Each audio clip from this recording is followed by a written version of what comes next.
Hey, welcome back to the table. So I guess a lot's happened since I went to sleep, and the designer himself did at least watch a few videos. I don't know if he's going to make it this far into the series. I hope he does. And he definitely tried to help with all my questions, and I can't thank him enough for that. And as much as I do complain about the fire dots, I'm having fun with this game. I want to make that extremely clear. And I do like some of the directions this game has gone. I think it's a worthy addition to the D-Day series. And for however many months it's already been out, and nobody has done anything more than just an unboxing video or some overview, I felt it was due. And so I know I'm probably not everybody's first choice to do a playthrough, but I am very happy to provide people with an experience of the game. And so it's my pleasure, and all I can say is that there are definitely mistakes in the rulebook and in this game, but I have no doubt that his passion to support it is through the roof, A+. So I don't know if he'll ever even make it this far to hear this comment, but that is with genuineness from my heart. I don't get paid to do what I do. That's why I don't care when people complain about how I do my videos. I welcome everybody to my table, and that's why you're here, and we just play together. And I know I don't get to always hear your feedback in real time, but I'm more than happy to just have you join me at the table. And he has definitely been a wonderful person to have at the table, and so I definitely appreciate his feedback there.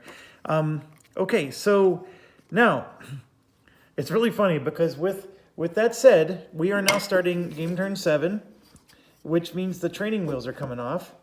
And there's so many new things in this game that are going to appear now that didn't appear before. And it's almost like a twisted sense of irony here that we talked about all the mistakes in the rulebook and whatnot. We have to talk about these regimental HQs that aren't addressed in the rulebook. I mean, there's a section in the rulebook that explains what a regimental HQ does, but it doesn't tell you how they appear on the map. They just sort of like, they're like Puff the Magic Dragon. They just appear. So I did have to get into some Board Game Geek to get to the bottom of it. And anyways, let me help you out with this. The regimental HQs for the 3rd Division, it doesn't say what to do with them, but I'm going to make an executive decision on that based on the rule. Okay, so starting on turn 7, we reviewed a little bit of this before I quit, but starting on turn 7, we're now going to have 3 game turns per box. So every single day is going to be 3 game turns. The first day was 6 game turns. Now from here on out, it's going to be 3 game turns per day. Okay? And then what I'm going to do is I'm just going to grab a smoke marker, because we don't use them that often. I'm going to grab a smoke marker, and we're going to put it here. And this will represent if we're morning, mid, or night. And so you can see here that there's HQ phases that occur in the morning, and then in the mid, and then at night there's HQ phases that occur at night.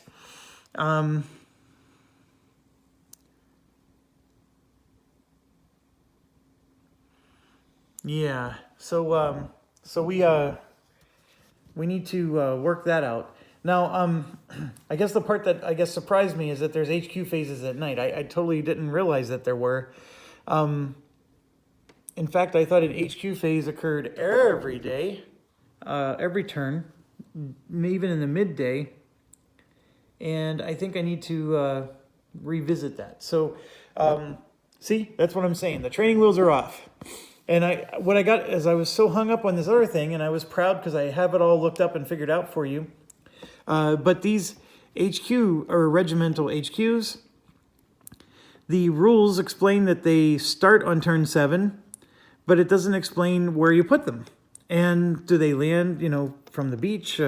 Where do they go? And the answer is we get to put them anywhere on the map we like.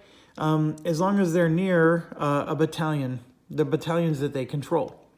So, for example, this is the 4th Division, 23rd Regiment, and you can see here this is the 24th Regiment, the 25th Regiment, and you can see the 23rd Regiment here. So I could like put the HQ unit, right there, or pick some other spot that's a little safer, like maybe here, because you want to put the HQ unit somewhere where Japanese fire does not go into that spot.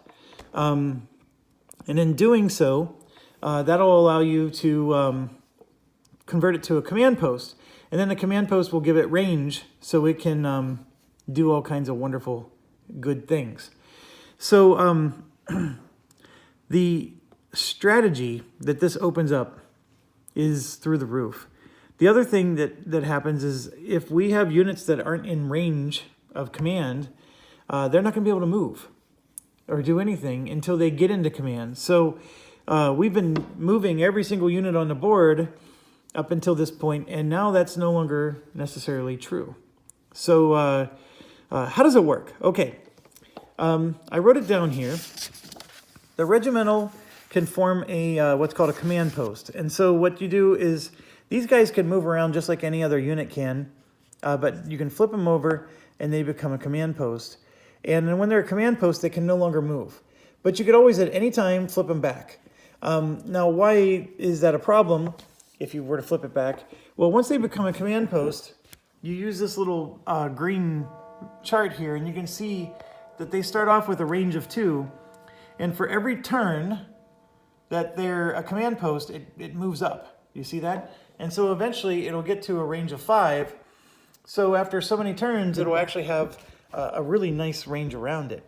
So obviously when you pack up the command post and move it, it's going to go back to range 2 again whenever you reestablish it.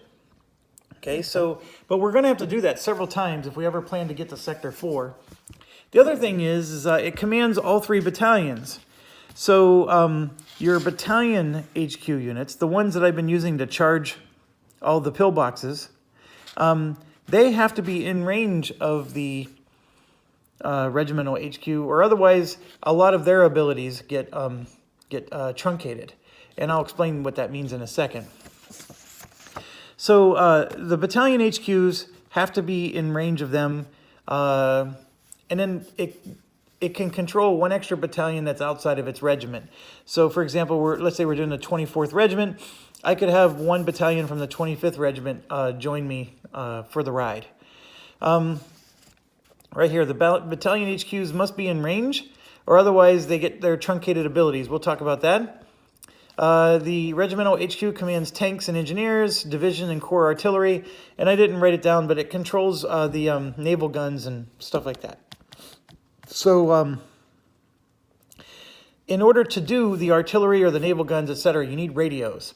And radios are provided by this regimental HQ. So if there's a unit that's within the range of the regimental HQ, then you can use the barrage, naval guns, all that stuff, okay? So what about the battalion infantry? You've been seeing these for a while now. We've had them. They haven't mattered because they were basically just commanding themselves. Everybody was in command.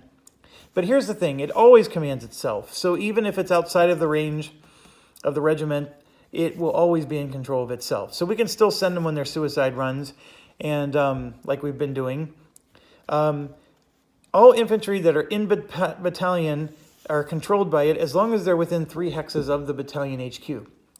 So basically, just think of it as like a little group of armies that can all be in control. So the way you want to think about this is, let's say the regimental HQ has a range of 2. And the battalion HQ is in that range, 2 spaces away from the regimental. So we put this exactly 2 spaces away from that. Well, then this one gives another range of 3. So if you structured everything perfectly, here, let me just show an example. So this is a HQ unit that's from the 3rd Division. Those aren't on the board yet, but I'm just going to go over here where it's empty, and I'll show you how this works. So if this was flipped to a command post, and it had a range of 2, I could go 2 spaces away and have a battalion HQ here. And then I can have an infantry from that, so that's 21st Regiment.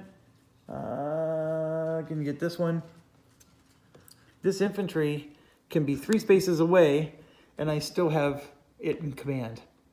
So this guy is commanding a small circle here, and this one can command a 3-circle range as long as he's within command of this. Now, if this was 1 space over, then his command is only this big, 1 space around. That's what I mean by the truncate thing. So this infantry would no longer be in command if this guy moved. If this guy was there, then this infantry is now in command. So I get a 3 hex radius, or yeah, it's a radius, for the battalion HQs as long as they're in range of a regimental HQ. Okay, so there's a little chain of command thing here. And if I'm charging this guy, you know, up the bluff or trying to take a black like you've seen me do, then it's possible that this guy will be out of range of this command. And that's fine because he can command himself. But then these other infantry units need to be controlled by something else. I hope that makes sense. And so that's what we now have to deal with in this game. And let me get this put away before I...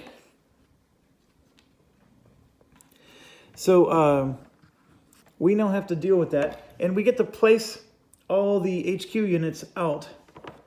And I just accidentally threw... There we go.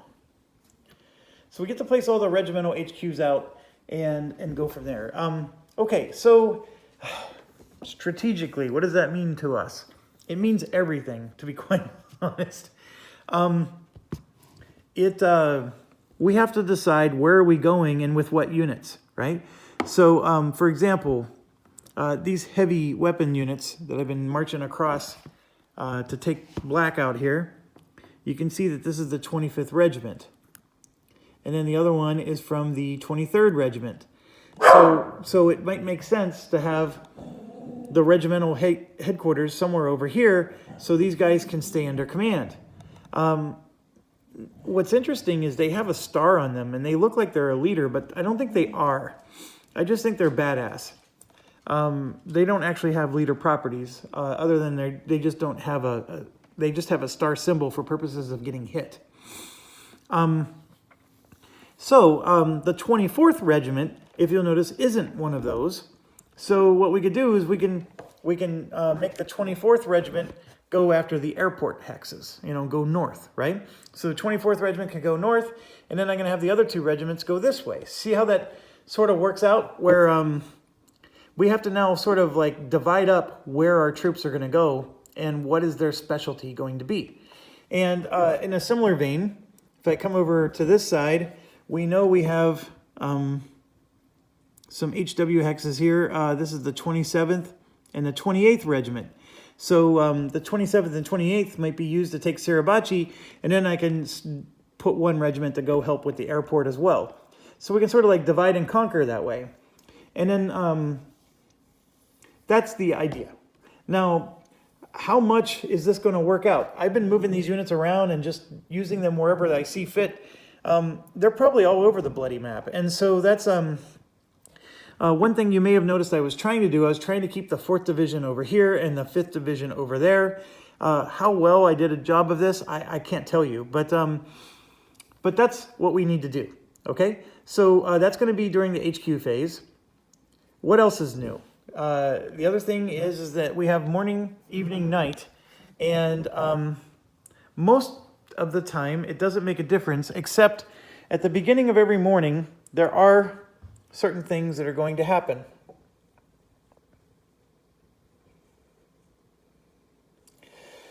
So I don't know what this means with the HQ phases. This is morning HQ phase and PM. So I got to look at the HQ phases. I didn't realize there was an evening phase versus a morning phase. I think what it's trying to tell me is that the HQ gets returned to the map in the evening. So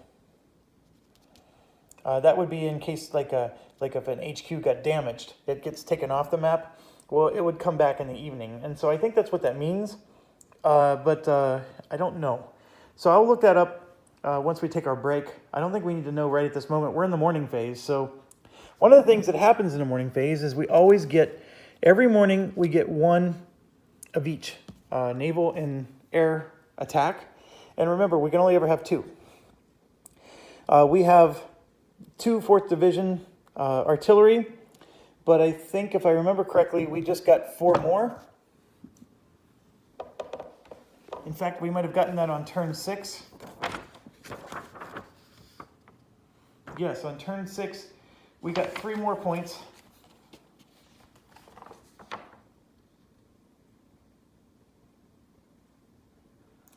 We got 3 points of the 4th Division and 7 points of the 5th. Okay, so what that means is we can take this off. We got 1, 2, 3 more points. So now we're at 5 points a day for the 4th Division, and then for the 5th Division, we're going to have 7 points a day. So let me just grab this. So that happened on turn 6. So now on turn 7, we got this new unit that needs to land, but we'll take care of that in a second. Okay, what else is new? The other thing that's new is raids, and I will cover that when we get there. I made a nice little cheat sheet so we don't have to spend a lot of time looking at the rules. Did that while we were offline. And then the last thing that's new is we now move 3 spaces a turn instead of 2.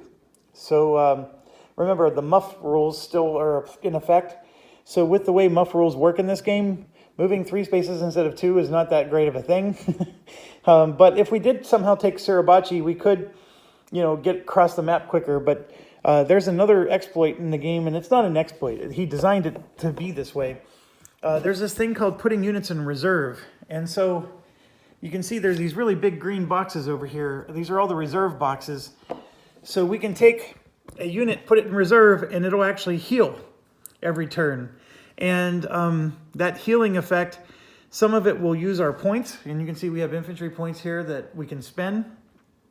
But if we have for example, an entire regiment in the healing box, the reserve box, then we get bonus points to our healing.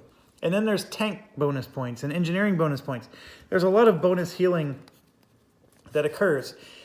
This is 100% new to this D-Day game. So I'm very, I read the rules. I definitely understand what it's trying to do, but all the details I don't know. So the first couple times, yes, we'll pull out the rule book and we'll go through it line by line, make sure we're not missing anything.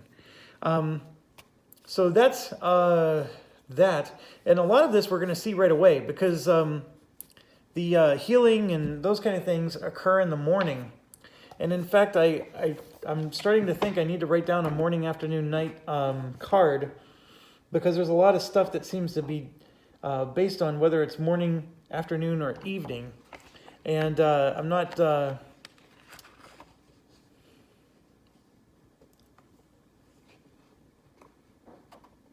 So the big thing right now I'm trying to look up is just the reinforcements.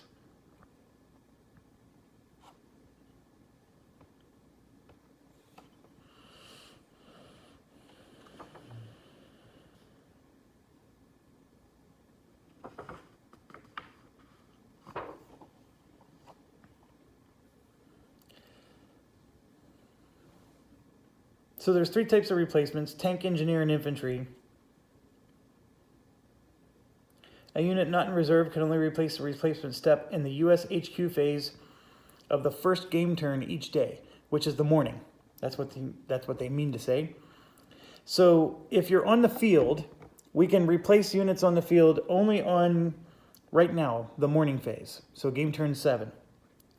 But if you're in the reserve, then that changes the rules. And that's what I'm talking about. We got some nuances there that you can go into the reserve pool as an action during the action phase, but only if you're out of any line of fire. So you can't just, oh gosh, I'm disrupted, I'm going to just go into reserve. You can't do that. A unit in reserve is not limited in how many lost steps it can replace in a day. But if you're on the field, you only can get 1, for example. And then these are all during the morning game turn. You have to remain in the reserve for at least a full day after entering. So I can't just go into the reserve and then come back out one game turn later. You have to go in and be there for a full day. I don't know, maybe we'll have to do like a morning, afternoon, night divider on these green blocks. It would have been really nice. So if the designer is watching, see how big those boxes are? We should have had something that says, okay, I'm in, and then every time a game turn goes by, it like... So this is like, I entered reserve, and then there's a line here, right? And then when a game turn goes by, I move up a notch. And then after another game turn goes by, I move up a notch, and now I'm eligible to come back out into the game. So it should have been divided into like 3 boxes. One for the game turn you go in, and then one for each other game turn as you're waiting for the eligibility to come back out into the game. So anyways, it's just feedback. I think it would have been a nice little touch. And yeah, to come out of the reserve, you take units of the reserve display during the HQ phase, any HQ phase, and place them in hexes that are in communication, but not in field of fire. And it also has to be within 6 hexes of another regiment HQ from the same division. So you couldn't put them on the front line per se, but you can get them pretty close. Okay, so I think that's enough rambling there. We are going to encounter some of this right away, but let's do the amphibious and landing, because that's what's happening now. And I may take a quick break so I can refresh myself on some of this and maybe make another cheat card so we can have a reference. And I think the afternoon, evening thing, I want to sort that out too. So, all right, let's get going. We have a beach landing to do. It is a purple circle, and there's a drift right. So a circle would drift right, which is no problem. This one has a step loss. So we'll drift them right and land them there. And then everybody else, these 2 infantry can go there. These 2 infantry, along with an engineer, can go there. So we finally got everybody landed here. And then we go to this one way over here. And you see a blue triangle. Drift left, but he doesn't, he's immune to all that. So he is just an HW. So we'll land him right there. And so we do actually have the 24th now, in addition to the 25th and the 23rd. So we do have some thinking to do here. Lots of disrupted units, things of that nature. And we need to do our HQ phase. So I'm going to take a break. I want to think through this without making you wait and watch me do it. And I promise I'm a long-winded person, so you'll get the explanation when I return. So I'm going to think through this, and then I want to make sure I get some of these other rules, because there's like 4 new phases, as I just explained, that are kicking in on this game, and I want to make sure this playthrough goes more smoothly. So let me do that, and I'll see you in a few seconds. Thanks for watching.